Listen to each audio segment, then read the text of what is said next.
Of course, live na live pa rin tayo dito sa Quezon City Hall kung saan nagaganap ang Trade Show 2013. Kung saan makikita natin ang iba't ibang mga produkto mula sa QC at sa Marikina. Pero alam nyo ba mga boss na may maipagmamalaki ring mga produkto ang Central Luzon? At yan ang mapapag-usapan natin ngayon. Kasama ni na Mommy Auring Sumulong from Mom's House of Mushrooms, Director Zorina Aldana, ang Bulacan Provincial Director ng Likha ng Central Luzon, and si Sir Alvin Azares na isang representative rin mula sa Likha ng Central Luzon. Good morning! Good morning, Carla. Morning, Carla. So, Director, maaari mo po bang ikwento, ano ba itong Likha ng Central Luzon? Yes, itong Likha ng Central Luzon ay isang trade fair na ginagawa natin. Annually yan, ano? So, nasa 15th year na tayo ngayon. So, sino-showcase natin dito yung mga products ng mga Luzon. So when you say Central Luzon, this involves yung 7 provinces, di ba? So starting from Aurora, Bataan, Bulacan, Nueva Ecija, Pampanga, Tarlac, Zambales. So yan, 7 provinces sila na yung mga SMEs ng taga-probinsya na yan, sino-showcase natin yung mga product nila. So it's an annual activity. So, how long has this been running?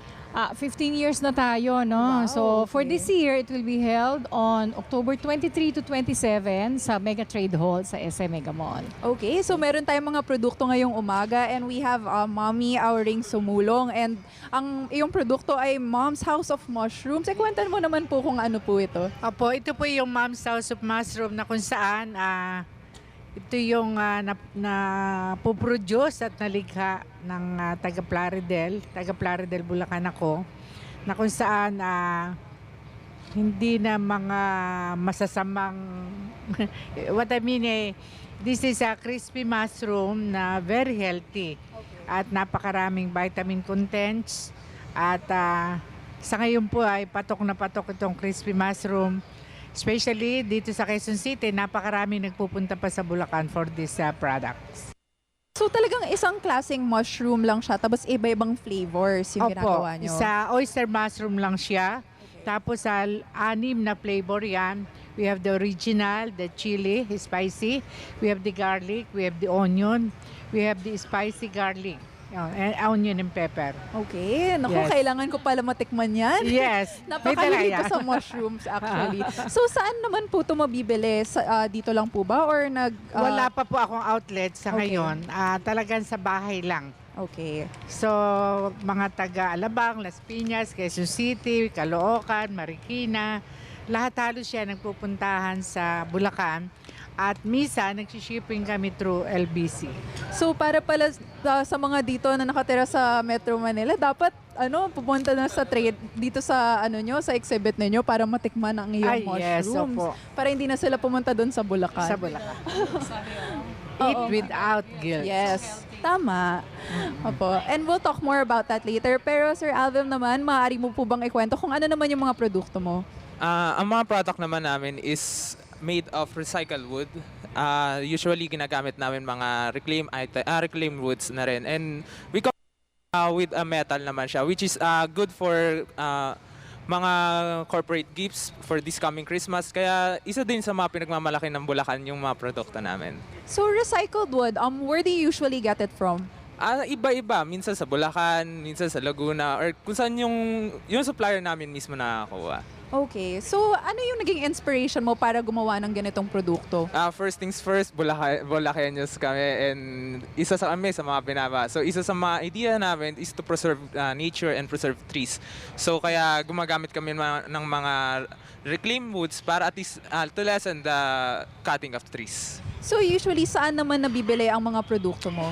Sa ngayon meron akong branch for here in Manila sa Pasig siya, sa Chandisitas. And ang isa sa mga minamarket namin yon, and sometimes sa mga bazaars din, usually sa Likha ng Central Luzon din. Okay, so perfect rin yan ngayong Christmas season. Yes. Magandang pangregalo, So Director, napapansin mo ba ngayon na yung mga Filipino, mas bumibili na sila ng mga local products or meron pa rin tayong competition mula sa mga international? Actually, Miss Carla, hindi pa rin nawawala yung competition natin sa mga imported products, no? Kasi ang Nahanap nila yung mura. Pero hindi nila alam yung murang binibili nila, hindi namang walang kalidad. So, kumbaga disposable, sabi nga natin. Pero if you try yung mga Filipino products natin, kasi handcrafted normally yan. So, talagang pinagbuhusan talaga nila ng pawis, no? So, in terms of quality, mas matitibay sila. So, yun ang pinagmamalaki nating mga Pinoy. So Yeah. ano ba yung naging inspiration para nga gawin itong yearly exhibit ng mga gawa ng Central Luzon? Yes, actually, the purpose of Likha is for the SMEs na mag-expand sila ng market. And of course, pag nag-expand ng market, lalaki yung kita nila o yung sales mag-i-increase, di ba?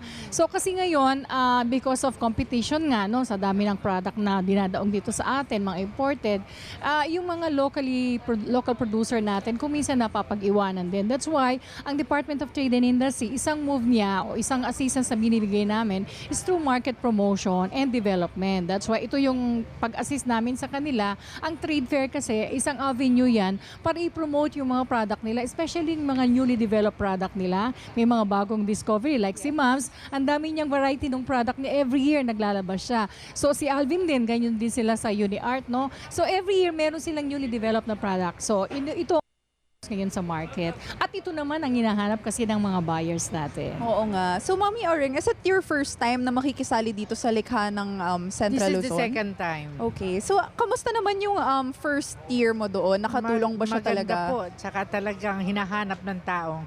Kasi yung product nitong crispy mushroom, dito lang yan sa Pilipinas.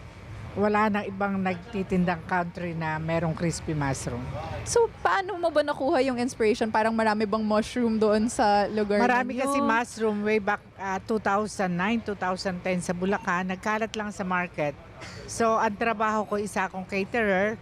So kung paano ko siniserve yung crispy kangkong, medyo ginawa ko na sa mushroom, mga may changes lang, dagdag bawas ng ingredients. Then nag-come up ako dyan sa ano. So ano po ba yung mga health benefits nito? Pang diet ba yan? Makikita po natin dito at inilagay na rin dito. Ayun. Rich in protein, B1, B2, yan. Minerals, phosphorus, iron, niacin, folic acid, potassium. Okay. At ito pala, meron rin po pala kayong banana chips. So Yes. iba-iba ang mga produkto. So magkano po ang benta? Ang banana chips po ay 60 pesos lang. Okay. 125 grams. Ito naman, sa Bulacan, 125. Yung wholesale yon. Okay. Yun. So ano po yung ilang mga pack po yung wholesale ninyo? 50 up. Okay. So talagang sulit na sulit itong produkto na to. Yes. And what about you? Is it your first time to participate? Pang-apat na beses na namin this year na pagsali namin ng Likha ng Central Luzon. So ano naman yung mga benefits na nakukuha ng produkto ninyo sa pagsali dito?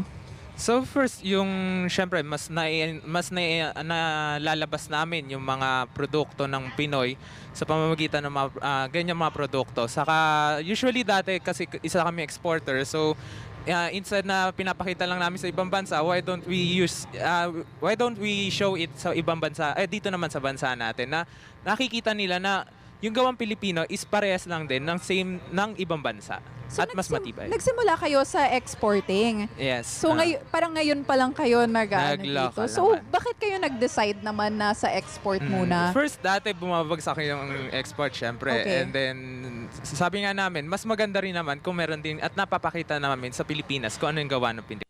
Of course. At na-mention ko nga kanina, maganda tong mga pangregalo. So magkano naman yung usual na benta ng mga Usually, produkto mo? pagka mga budget-friendly, umaabot siya ng 90 to 350 yung mga prices nito. Pero Okay. meron din kami mga furnitures and home decors pang iba na pwede nilang pagpilian for corporate trips na din. Okay. So Director, ano pa ba yung ibang mga produkto na makikita natin dito?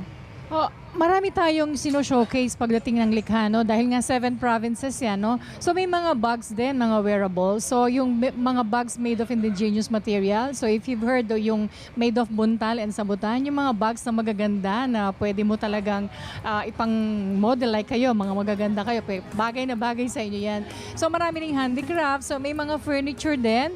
Maraming food items. Hindi lang yan. Actually may mga, yung Pampanga, ang sino-showcase nila, mga pastries delicacies, di ba? Ang Pampanga Sweets and Delicacies, sikat din sila dyan. And then, may mga fashion accessories. May jewelry din tayo. Bulacan is also known for jewelry. Yes. In May Kawayan, so we have the fine jewelry which are made of gold and silver, di ba? So maraming product na pwedeng makita sa Likha ng Central Luzon. So dito sa mga produkto na to, nakikita ba natin talaga na meron silang, parang pwede na talaga silang export ready na sila? Some of the participants are already exporters. like Gaya Sir nga ng Alvin, sabi yes. ni Alvin, dati silang exporter pero nag-expand sila ngayon sa local market dahil nga medyo unstable kung minsan ang export, di ba? Because alam mo na pagka yung dollar affected, so affected yung mga exporter. So maraming exporter din. And in time for the Christmas season, marami din tayong participants na tagagawa o gumagawa ng mga Christmas decors. We have the lanterns ng Pampanga and Bulacan, and then we have a lot of Christmas decors din na pang-decorate sa bahay. Okay, So, marami po. And Christmas gift item, of course. So, if they want to, nga. mamili na, mag-shopping na for the Christmas season, so pwede na, this is the right time na mamili na sila. sa mga gifts from Central Luzon. Yes, oo. At mura lang because sila mismo, mga manufacturers, sila mismo ang nagtitinda, Oo nga. direct. Hindi na dumadaan yung mga trader o ibang kamay. Sila mismo ang nagtitinda roon sa Likha ng Central Luzon.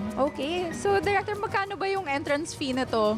Wala, it's libre. Oh, It's wow. open to the so, public. saktong-sakto Yes. talaga. Yes, Perfect it's for open to Christmas the shopping. So maybe we can just invite our viewers to come visit the exhibit.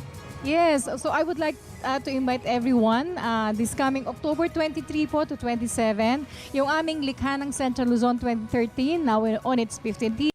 Sa SM Mega Trade Hall po, doon namin ginagawa yun every year. So come and buy. Punta po kayo sa Likha ng Central Luzon. Thank you very much. Mami Ording, meron po ba kayong final message? So iniimbitahan po namin ang sambayan ng Pilipino na bisitahin kami sa Likha sa this coming October 23 to 27. Sir Alvin, kayo po. Sa lahat ng mga Pilipino din na nandito sa Manila, we invite you in Likha Central Luzon, October 23 to 27, 2013. Oo naman, bisitahin natin sila saan po ulit? Sa SM Mega Trade Hall. Opo. Kasi naman, nakikita naman natin dito ang ilang mga produkto na mabibili natin for our loved ones this Christmas at marami pang iba. So thank you so much for joining us this morning. Once again, that was Mommy Auring Sumulong from Mom's House of Mushrooms. Director Zorina Aldana, ang Bulacan Provincial Director ng Likha ng Central Luzon. NDTI po, of course. And of course, Sir Alvin Azares, ang isang representative rin mula sa Likha ng Central Luzon. Thank you so much for joining us Thank this you so morning. Thank you so much. much. Good morning, boss. Maraming salamat, Ms. Maraming Carla. Sige pa. salamat.